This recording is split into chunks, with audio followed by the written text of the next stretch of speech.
जय श्री कृष्णा। आइए सुनते हैं जन्माष्टमी की कथा एवं पूजन विधि। कृष्ण जन्माष्टमी का व्रत भाद्रपद मास के कृष्ण पक्ष की अष्टमी को किया जाता है। कृष्ण जन्माष्टमी को भगवान श्री कृष्ण के जन्मोत्सव के रूप में पूरे भारत देश में व्यापक रूप से मनाया जाता है।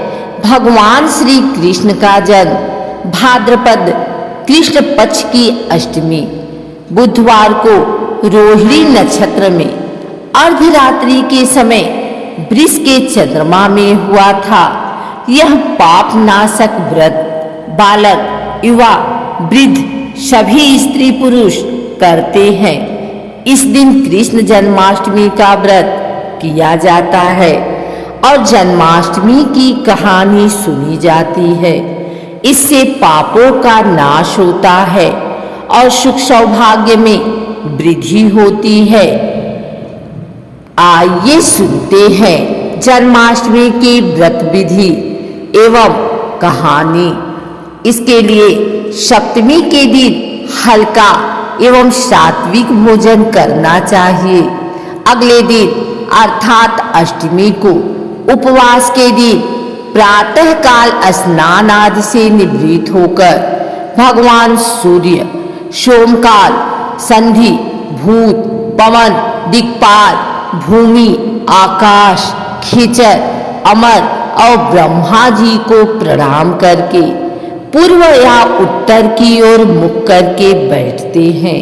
इसके बाद हाथ में जल, फल, कुश, पुष्प और गंध लेकर निम्न मंत्र से संकल्प करते हैं।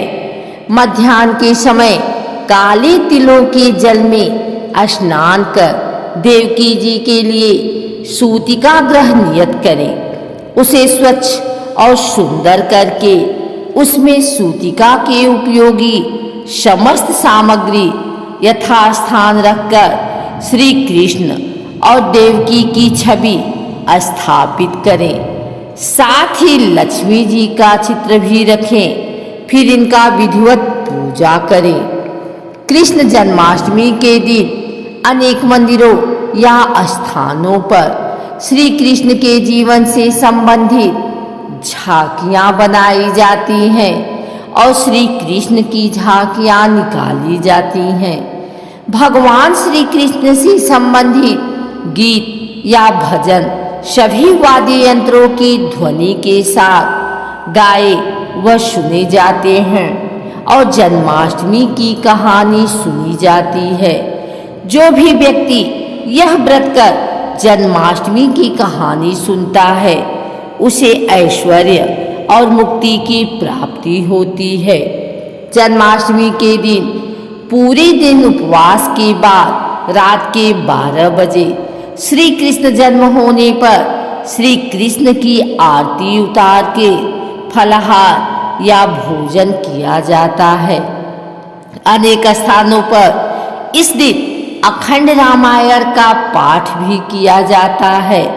लोग कृष्ण जन्माष्टमी की कहानी सुनते हैं और राम धुनी भी करते हैं। जो मनुष्य भक्ति भाव से जन्माष्टमी व्रत कथा अथवा कहानी सुनता है उसके समस्त पाप नष्ट हो जाते हैं। द्वापर युग में जब पृथ्वी पाप और अत्याचारों के भार से दबने लगी तो पृथ्वी गाय का रूप बनाकर सृष्टिकर्ता विधाता ब्रह्मा जी के पास गई। सभी देवता ब्रह्मा जी के पास गए और ब्रह्मा जी को पृथ्वी की दुखांत कथा सुनाई। वहां उपस्थित सभी देवताओं ने निर्णय किया कि इस संकट के समाधान हेतु भगवान विष्णु के पास जाएंगे और सभी लोग पृथ्वी को साथ लेकर क्षीर सागर में भगवान विष्णु जी के पास पहुँचे। जहाँ भगवान विष्णु शीश शैया पर शयन कर रहे थे वहां जाकर सभी देवतागण भगवान विष्णु की स्तुति करने लगे। स्तुति करने से भगवान विष्णु की निद्रा भंग हो गई। तब विष्णु जी ने सबसे आने का कारण पूछा। तब दीनबाड़ी से पृथ्वी बोली, महाराज, संपूर्ण भूमंडल पाप और अत्याचारों से घिर गया है और पृथ्वी इन पाप और अत्याचारों के भार में दबने लगी है। इसलिए कृपा करके इस संकट का निवारण करें। यह सुनकर भगवान बोले, मैं ब्रजमंडल में वसुदेव गोप की भार्या कंस की बहन देवकी के गर्भ से जन्म लूंगा। इसलिए तुम ब्रजभूमि में जाकर यादव कुल में अपना शरीर धारण करो। इतना कहकर भगवान विष्णु अंतर ध्यान हो गए और देवता तथा पृथ्वी ब्रजभूमि में आकर यादव कुल के नंद यशोदा तथा गोपियों के रूप में पैदा हुए। इसके बाद कुछ दिन ऐसे ही व्यतीत हो गए। वसुदेव नवविवाहित देवकी तथा साला कंस के साथ गोकुल में जा रहे थे। तभी अचानक भविष्यवाणी हुई कि हे कंस, जिसको तू अपनी बहन समझकर अपने साथ लेकर जा रहा है, उसी के गर्भ से 8वां पुत्र होगा जो तेरी मृत्यु का कारण बनेगा। इतना सुनते ही कंस तलवार उठाकर देवकी को मारने के लिए दौड़ा। तब वसुदेव ने कहा, कंस, यह औरत बेकसूर है और बेकसूर स्त्री को मारना उचित नहीं है। इसलिए जब भी देवकी के गर्भ से पुत्र का जन्म होगा तो पैदा होते ही मैं आपको अपनी सब संतान दे दूंगा, तो आपको कौन मारेगा? कंस ने उनकी बात मान ली और वसुदेव तथा देवकी को ले जाकर जेल में बंद कर दिया। जब देवकी के पुत्र होता तो कंस उन्हें मार देता। देवकी के साथ पुत्र मारे जाने के बाद 8वें गर्भ की बात कंस को मालूम हुई। इस बात का पता चलते ही कंस ने देवकी और वसुदेव को विशेष कारागार में डलवाकर पहरा लगवा दिया। भाद्रपद माह की कृष्ण पक्ष की अष्टमी को भयावनी रात के समय जब शंख, गदा, पद्मधारी भगवान श्री कृष्ण का जन्म हुआ तो चारों ओर प्रकाश फैल गया। लीलाधारी भगवान की यह लीला देखकर वसुदेव और देवकी उनके सामने हाथ जोड़कर खड़े हो गए। भगवान श्री कृष्ण ने जब अपना बाल स्वरूप लिया तब देवकी और वसुदेव के हाथों की हथकड़ियां टूटकर खुल गई। दरवाजे अपने आप खुल गए और पहरेदार सोते हुए नजर आए। तब वसुदेव कृष्ण जी को अपने साथ लेकर वहां से निकल गए। जब वसुदेव ने यमुना को पार करने के लिए अंदर प्रवेश किया तो यमुना का स्तर बढ़ने लगा। भगवान के चरण कमल छूने को लालायित यमुना कृष्ण द्वारा पैर लटका देने पर भगवान के चरण कमलों को स्पर्श कर उतर गई, वह बिल्कुल घट गई। वसुदेव यमुना पार कर गोकुल धाम पहुंच गए।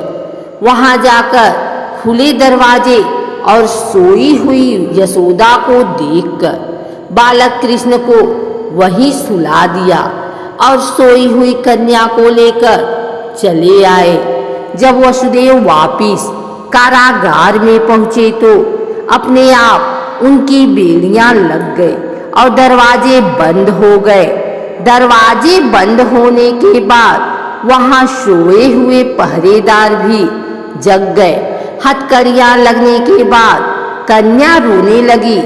तब जगे हुए पहरेदारों ने कन्या का रुदन सुनकर तुरंत कंस के पास खबर भेज दी कि देवकी का 8वां पुत्र जन्म ले चुका है।